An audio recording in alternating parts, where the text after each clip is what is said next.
क्या आपको लगता है कि भिंड जिले में जैसे जिले में स्वतंत्र पत्रकारिता संभव है? देखिए, आज स्वतंत्र पत्रकारिता तो पूरे देश में ही संकट में है। पीछे बंधे हैं हाथ, मगर शर्त है सफ़र। किससे कहें कि पाँव का कांटा निकाल दे। हमें सफ़र तो जारी रखना पड़ेगा। तरीके से बड़े चैनल आज तक या इंडिया टीवी बड़े चैनलों में जो अच्छे एंकर थे, आज वो अपना खुद का प्लेटफॉर्म जो है पे आ रहे हैं, जैसे कि आप हैं इस समय, तो ये क्यों हो रहा है ऐसा? देखिए, आप अच्छी तरह जानते हैं, सत्ता की गोद में बैठने का खामियाजा उन्हें भुगतना पड़ रहा है। वे देश के दुश्मन हैं, समाज के दुश्मन हैं। यूट्यूब चैनलों को भी बंद करने, सेंसरशिप का काम कर रहे हैं। तो ये एक तरह का अघोषित आपातकाल है हमारे देश में आज की तारीख में। मोदी को वोट चोर कहा जाता है। एक पत्रकारिता की शैली में आपने इस पर क्या अध्ययन किया? अगर जनता का वोट चुराया जा रहा है, जनादेश पर डाका डाला जा रहा है, तो ये लोकतंत्र और देश दोनों के लिए अच्छा नहीं है। कल आपकी जन अदालत जिससे मैं हूँ राजा भैया पाल में, इस समय भिंड में हूँ, जहाँ पर चंबल संभागीय आज श्रमजीवी पत्रकार संघ के चीफ गेस्ट के रूप में आज मध्य प्रदेश के वरिष्ठ पत्रकार राकेश पाठक जी हमारे साथ जुड़ रहे हैं। बहुत बहुत स्वागत है। धन्यवाद राजा भैया। सर, क्या आपको लगता है कि भिंड जिले में जैसे जिले में स्वतंत्र पत्रकारिता संभव है? देखिए, आज स्वतंत्र पत्रकारिता तो पूरे देश में ही संकट में है, लेकिन इसके बावजूद करना पड़ेगी। जैसा कि मैंने मंच से भी कहा था कि पीछे बंधे हैं हाथ, मगर शर्त है सफ़र। किससे कहें कि पाँव का कांटा निकाल दे। हमें सफ़र तो जारी रखना पड़ेगा। हम जानते हैं कि हमेशा सत्ता को पत्रकारिता के सवालों से, जनता के सवालों से असुविधा होती है, लेकिन हम सवाल पूछना बंद नहीं कर सकते। सवाल सिर्फ भिंड जिले का नहीं है, ये बात सही है। भिंड में ज़्यादा जोखिम है। हमारे ज़िले का जो कानून व्यवस्था की स्थिति है, जिस तरह का सामाजिक ताना बाना है, उसमें जोखिम खतरे ज़्यादा हैं। इसके बावजूद आप जैसे लोग काम कर ही रहे हैं, आप जैसे जांबाज लोग काम कर रहे हैं, सवाल पूछ रहे हैं लोगों से, राजनेताओं से, प्रशासन से, पुलिस से। तो मुझे ऐसा लगता है कि इन खतरों के बावजूद अगर हम अपना काम ईमानदारी से करते रहें, निस्वार्थ भाव से करते रहें, हमारी कोई मंशा नहीं हो, कुमंशा नहीं हो, तो कोई दिक्कत नहीं आने वाली। समाज आपके साथ खड़ा है। समाज अच्छी खबरों, अच्छे पत्रकारों के साथ हमेशा रहा है, बशर्ते आप अपना काम ईमानदारी से कर रहे हो। आपका कोई लक्ष्य नहीं हो, कुछ और टारगेट नहीं हो उसके पीछे। कोई भी खबर सही हो, उसको पहले कस लें कसौटी पर, तथ्य सही हों, उसके आपके पास प्रमाण हो, दस्तावेज हों। तो मुझे नहीं लगता कि भिंड हो या बहराइच हो, इलाहाबाद हो या दिल्ली हो, ये जोखिम बने रहेंगे। इसके बावजूद काम करना है, रुकना थोड़ी है। तरीके से बड़े चैनल आज तक या इंडिया टीवी बड़े चैनलों में जो अच्छे एंकर थे, आज वो अपना खुद का प्लेटफॉर्म जो है पे आ रहे हैं, जैसे कि आप हैं इस समय, तो ये क्यों हो रहा है ऐसा? देखिए, आप अच्छी तरह जानते हैं, ये इसलिए हो रहा है कि 2014 के बाद जिस तरह सत्ता ने मीडिया को मथने की, हाँकने की कोशिश की, उस पर काबू करने की, अंकुश लगाने की कोशिश की, तमाम बड़े जो चैनलों के जिनका आप नाम ले रहे हैं, मैं तो आज उन्हें बड़ा चैनल मानता भी नहीं हूँ। आज उनसे ज़्यादा व्यूवरशिप, दर्शक आपके हैं मेरी नज़र में आज तक, या जो भी, मैं तो किसी का नाम भी नहीं लेना चाहता, वो तो गोदी मीडिया है। देखा जाए तो वे देश के, समाज के, लोकतंत्र के दुश्मन हैं, क्योंकि वे जनपक्षतर नहीं हैं, जनता का पक्ष नहीं दिखा रहे हैं, प्रतिपक्ष को स्थान नहीं दे रहे हैं। आप दे रहे हो, आप जनता की आवाज़ बन रहे हो। ऐसा इसलिए हुआ कि अच्छे जो पत्रकार थे उन्हें वहाँ काम नहीं करने दिया गया, मालिकों पर दबाव डाला गया, या तो डर से या लोभ लालच से। दो ही चीज़ें हो सकती हैं, मालिकों को डराया गया या उन्हें लालच दिया गया, कोई उनका स्वार्थ पूरा किया गया। उसके चलते जब उन्हें काम की आज़ादी नहीं मिली तो उन्होंने अपने अपने प्लेटफॉर्म बनाए। बहुत सारे लोग आज की तारीख में यूट्यूब पर काम कर रहे हैं। अगर आप उनकी व्यूवरशिप देखेंगे तो तथाकथित मुख्य धारा के चैनलों से ज़्यादा लोग, आप जैसे लोगों को, बड़े बड़े नाम हैं, किसी के भी नाम क्या लें, उन्हें लोग देखते हैं। तो मुझे लग रहा है कि अब ये समानांतर मीडिया जो है, यही मुख्य धारा का मीडिया है। मैं उसे मुख्य धारा का मीडिया मानता ही नहीं हूँ। घर में चलते बैठते, बस में, ट्रेन में, हर जगह लोग यूट्यूब पर आपको सुन सकते हैं। वो जो, उसे भी देखा जा सकता है। आजकल तो वो इलेक्ट्रॉनिक मीडियम भी मोबाइल पर हैं, उनके भी यूट्यूब प्लेटफॉर्म्स हैं, लेकिन इसके बावजूद ज़्यादा लोग आपको देख रहे हैं, भरोसा आप पर ज़्यादा है। तो ये उनकी नाकामी है। सत्ता की गोद में बैठने का खामियाजा उन्हें भुगतना पड़ रहा है। वे देश के दुश्मन हैं, समाज के दुश्मन हैं, क्योंकि देश को भ्रम में डाल रहे हैं, झूठ फैला रहे हैं, सच्ची सूचनाएं लोगों तक नहीं पहुंचा रहे हैं। जी, तो अब तो यूट्यूब पर भी FIR कर दी जाती है यदि किसी नेता के, किसी अधिकारी के खिलाफ कोई खबर छापी जाती है, या उनके यूट्यूब चैनल बंद कर दिए जाते हैं। तो इसके लिए क्या?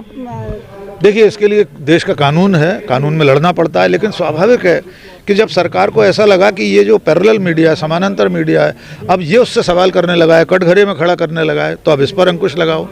तो सरकार के विभाग, एजेंसियां यूट्यूब को, ट्विटर को, फेसबुक को डरा धमका कर, उन्हें दबाव में लाकर यूट्यूब चैनलों को भी बंद करने, सेंसरशिप का काम कर रहे हैं। तो ये एक तरह का अघोषित आपातकाल है हमारे देश में आज की तारीख में। ये अघोषित सेंसरशिप है। वो आपातकाल तो घोषित था, संवैधानिक था, संविधान में उसका प्रावधान था, उसके तहत लगाया गया था। यहाँ तो आपातकाल की घोषणा करने की भी ज़रूरत नहीं पड़ी है, लेकिन एक तरह से आपातकाल चल रहा है, सेंसरशिप लग चुकी है। कितने यूट्यूब चैनल बंद किए गए हैं, बड़े बड़े जो चैनल थे उनको बंद किया गया, छोटे मोटे चैनल तो बंद हो जाते हैं, उनकी तो कोई सुनवाई नहीं होती, दोबारा चालू नहीं हो पाते हैं। तो ये खतरा है। इसके बावजूद सरकार जितना दबाने की कोशिश करेगी, सच उतना ही सामने आएगा। कहीं ना कहीं देश का चौथा स्तंभ अब खतरे में। निश्चित तौर पर देश का चौथा स्तंभ, लोकतंत्र के जो 4 स्तंभ हैं उसमें सबसे ज़्यादा जरूरी था वो जो 3 स्तंभ हैं, उनकी कमियों को रेखांकित करने के लिए, उनकी गलतियों को बताने के लिए इस स्तंभ का रहना और इसका आज़ाद रहना बहुत ज़रूरी था। लेकिन अगर ये ही ढह जाएगा तो ये जो 4 पहिए की गाड़ी है ये भरभरा कर गिर पड़ेगी, गड्ढे में फंस जाएगी। तो पत्रकारिता का युग कब आएगा? देखिए, पत्रकारिता के सामने, जैसा मैंने अपने मंच से भाषण में कहा, ये चुनौतियाँ हमेशा से रही हैं, आज भी युग है। पत्रकारिता खत्म नहीं हो गई है। राजा भैया पाल से लेकर रवीश कुमार तक, अजीत अंजुम से लेकर अभिसार तक बहुत सारे लोग हैं, सब अपना अपना काम कर रहे हैं, सच्ची पत्रकारिता कर रहे हैं। पत्रकारिता का युग है। और जब चुनौतियां होती हैं, जब खतरे होते हैं, जोखिम होते हैं, तभी पत्रकारिता और निखरती है। जितने कष्ट कंटकों में है जिनका जीवन सुमन खिला, गौरव गंध उन्हें उतना ही यत्र तत्र सर्वत्र मिला। इस समय पत्रकारिता का कष्ट कंटकों वाला काल है, ये समय कठिनाइयों वाला है, कांटों भरा रास्ता है, इसी में से गौरव गंध मिलेगी और मिल रही है। आप चूंकि वरिष्ठ पत्रकार हैं, लेकिन सवाल थोड़ा राजनीतिक है। आज जिस तरीके से आज मोदी को वोट चोर कहा जाता है, एक पत्रकारिता की शैली में आपने इस पर क्या अध्ययन किया? देखिए, जो नेता प्रतिपक्ष, सीधा अब राजनीतिक सवाल है, नेता प्रतिपक्ष जो प्रमाण दिखा रहे हैं, जो सबूत दिखा रहे हैं, हर दिन एक नया सबूत सामने आ रहा है। वोट चोर कोई अश्लील गाली नहीं है। इस देश में इससे पहले भी प्रधानमंत्रियों पर ऐसे आरोप लगते रहे हैं, गली गली में शोर है, फलाना फलाना चोर है, उस तरह के नारे लगते रहे। ये राजनीति के विमर्श का विषय है। जनता को ये सोचना है कि जो व्यक्ति आरोप लगा रहा है उसमें कितनी दम है, कितनी सच्चाई है, कितनी प्रामाणिकता है, और उसके जवाब में केंद्रीय चुनाव आयोग, चुनाव आयुक्त या सरकार, वे जो सफाई दे रहे हैं, क्या वो सफाई सही है, तथ्यात्मक है, ये जनता को तय करना है। हमें राजनीति से कोई लेना देना है। हमारी निष्ठा जनता के प्रति है, और अगर जनता का वोट चुराया जा रहा है, जनादेश पर डाका डाला जा रहा है, तो ये लोकतंत्र और देश दोनों के लिए अच्छा नहीं है।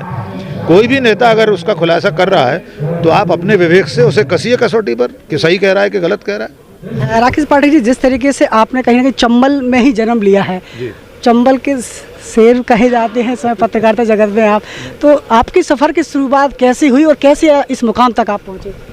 देखिए, मैंने ग्वालियर में सांध्य समाचार एक अखबार था, पहला इवनिंग अखबार था ग्वालियर चंबल अंचल का, वहाँ से पत्रकारिता शुरू की थी। वहाँ मैं साधारण रिपोर्टर था और कई बार तो ऑफिस में बाकी काम भी कर लेता था, चपरासी वाले काम भी कर लेता था। वहाँ से शुरू किया था, 150 रुपये से पत्रकारिता शुरू की। फिर ग्वालियर में जितने अखबार रहे, भास्कर छोड़कर लगभग सब अखबारों में मैंने काम किया।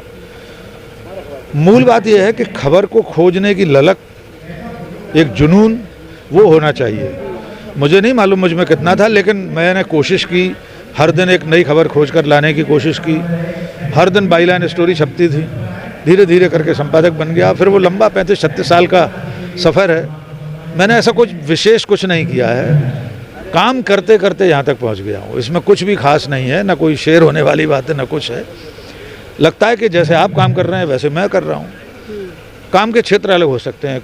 लंबे समय तक 30-32 साल मैंने प्रिंट में किया, 4-5 अखबारों में संपादक रहा, फिर इलेक्ट्रॉनिक मीडियम में आया, एक न्यूज़ चैनल का एडिटर इन चीफ रहा, फिर डिजिटल में आया, 2 वेबसाइट्स का संपादक रहा। आज की तारीख में डिजिटल मीडियम में हूँ, डीवी लाइव न्यूज़ चैनल का एसोसिएट एडिटर हूँ। कई सारे यूट्यूब चैनल्स पे स्पेशल शो आते हैं। तो मैं तो यही मानता हूँ कि करत करत अभ्यास से जड़मत हो सुजान। मैं भी जड़मत हूँ, सीख गया हूँ काम करते करते, और अब भी सीख रहा हूँ, आप लोगों से भी सीखता हूँ। पत्रकारिता की सफलता के क्या सूत्र हैं आपके मायने में?